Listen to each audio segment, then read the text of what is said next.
کہ یہ جو بولتے ہیں نا ہم نے اپنی سیاست ریاست پہ قربان کر دی، ککھ نہیں، یہ تباہ و برباد ہو جاتے ہیں۔ ڈار صاحب بھی ڈاریاں مارتے پھر رہے ہیں۔ کسی تگڑے فریزر میں کوئی شے رکھو تو برف میں تبدیل ہوگی، عوام برف میں لگے ہوئے۔ انہوں نے ایک جوا کھیلا تھا، پتہ ان کو بھی تھا، ان کا خیال تھا ہم کو مینج کر لیں گے، کوئی تگڑم، کوئی چتر چلاکی۔ میں کہتا ہوں کہ اگر یہ ٹھیک ہے تو پر ان تمام کو ایک قطار میں گولی کھڑی کر کے گولی مارو۔ بھوکے ننگے اب ہم کا اربوں روپیہ تم نے انویسٹیگیشنیں تو فلانے تو ٹمکانے اتنے سال برباد کر دیے۔ مین آورز کی قیمت ہی کوئی نہیں ہوتی، ہم تو ڈنگروں کی طرح زندہ رہنے والے لوگ ہیں۔ مین آورز کتنے گھنٹے کس کام پہ آپ نے صرف کیے، کھوتی پھر بورڈ دے تھلے۔ یہ تو کوئی طریقہ نہیں، یہ جو میں کہتا ہوں یہ آدم خور نظام ہے۔ آگے چلتے ہیں جی۔ سدرا رحیم ہیں اسلام آباد سے بگتی، پی ڈی ایم حکومت کے آخری دن بھی شریف خاندان کو بہت بڑا ریلیف مل گیا اور نیب کورٹ سے شریف خاندان کی فریز کی ہوئی جائیدادوں کو ریلیز کر دیا گیا۔ کیا اب بھی کوئی شک باقی ہے کہ شریف خاندان کے حکومت میں آنے کا مقصد صرف کیسز سے جان چھڑانا تھا؟ سدرا بیٹا آپ 100% ٹھیک کہہ رہے ہیں، اور یہ بات بھی میں کئی بار کر چکا ہوں کہ یہ جو بولتے ہیں نا ہم نے اپنی سیاست ریاست پہ قربان کر دی، ککھ نہیں، یہ تباہ و برباد ہو جاتے ہیں۔ ڈار صاحب بھی ڈاریاں مارتے پھر رہے ہیں، ان کے بھی فریز ہوئے ہوئے تھے، وہ ریورس ہو گیا ہے سارا کچھ، عوام فریز ہو گئے۔ کسی تگڑے فریزر میں کوئی شے رکھو تو برف میں تبدیل ہوگی، عوام برف میں لگے ہوئے ہیں۔ ان کے لیے بالکل انہوں نے ایک جوا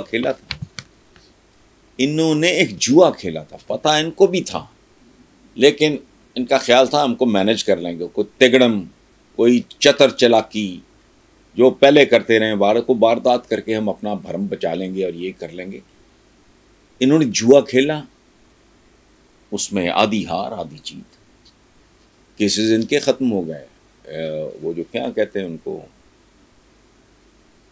وہ ٹیٹیاں میٹیاں، منی لانڈرنگ، جائیدادیں ریلیز، سارا کچھ نارمل ہو گیا۔ یہی اس ملک کی بربادی ہے اور کچھ بھی نہیں۔ میں کہتا ہوں کہ اگر یہ ٹھیک ہے تو پر ان تمام کو ایک قطار میں گولی کھڑی کر کے گولی مارو۔ اب بھوکے ننگے اب ہم کا اربوں روپیہ تم نے انویسٹیگیشنیں تو فلانے تو ٹمکانے اتنے سال برباد کر دیے۔ مین آورز کی قیمت ہی کوئی نہیں ہوتی، ہم تو ڈنگروں کی طرح زندہ رہنے والے لوگ ہیں۔ مین آورز کتنے گھنٹے کس کام پہ آپ نے صرف کیے، کھوتی پھر بورڈ دے تھلے۔ تو یہ تو کوئی طریقہ نہیں، کوئی ہے پوچھنے والا کہ جو کرتے رہے کیوں کرتے رہے؟ تمہیں کوئی حیا نہیں آئی، شرم نہیں آئی کہ تم نے فرشتوں کو ذلیل و خوار کیا، ان کو بدنام کیا، ان کا بیڑا غرق کیا، اور بھوکی ننگی قوم کا بے تحاشا پیسہ۔ کوئی ایک آدمی جو کام کر رہا ہے ایک آفس میں، اور وہ یہاں تو ہزاروں آدمی اس کام پہ جتا رہا ہے، ان کی تنخواہیں کیلکولیٹ کرو، اس کے پرکس، ریٹائرمنٹ کے بعد اس نے پینشن بھی کلیم کرنی ہے، سارا کچھ کدھر گیا؟